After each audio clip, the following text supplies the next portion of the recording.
This next slide deck is on ancient India achievements. Religious art. Mauryan and Gupta periods created great works of art, many of these religious. Paintings and sculptures illustrated Hindu or Buddhist teachings. They also built amazing temples.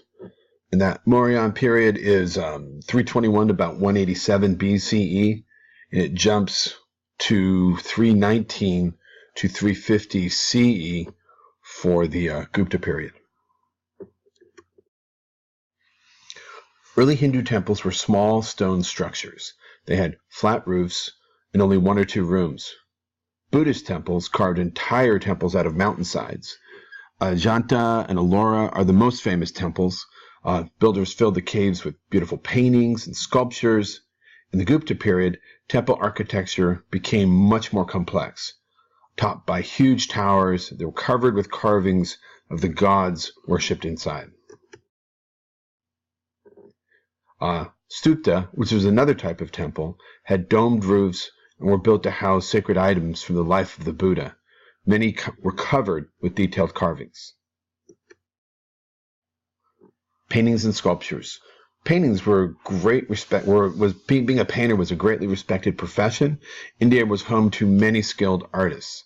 The paintings were very clear and colorful, had pictures of graceful Indians wearing fine jewelry and stylish clothes. They drew around the beliefs which resulted in many of the works being found in temples.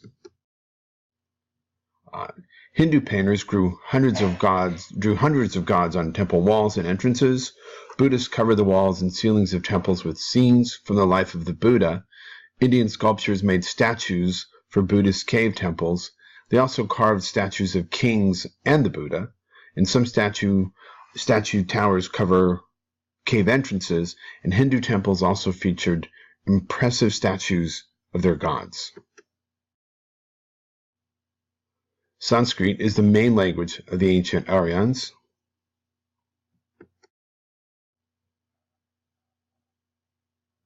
The Mahabharata and the Ramayana are famous epics. The Mahabharata is one of the longest works ever written, about a struggle between 2 families for control of the kingdom.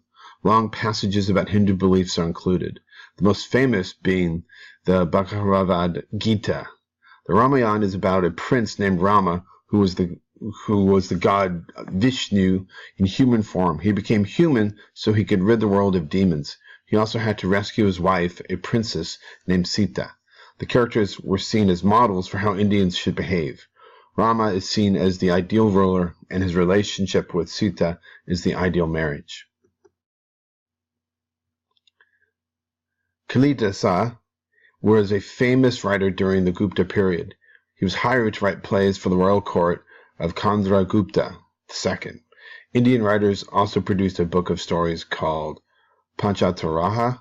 It was intended to teach lessons. They praised people for cleverness and quick thinking. Each story ends with a message, kind of like fables. Metalworkings. Pioneers of metallurgy, the science of working with metals, were able to create high-quality tools and weapons.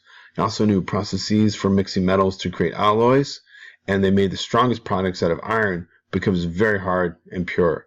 A valuable trade item. Famous iron pillar near Delhi was built. It's resistant to rust. Mathematics and other sciences, among the most skilled mathematicians of their day, developed many elements of the modern math system.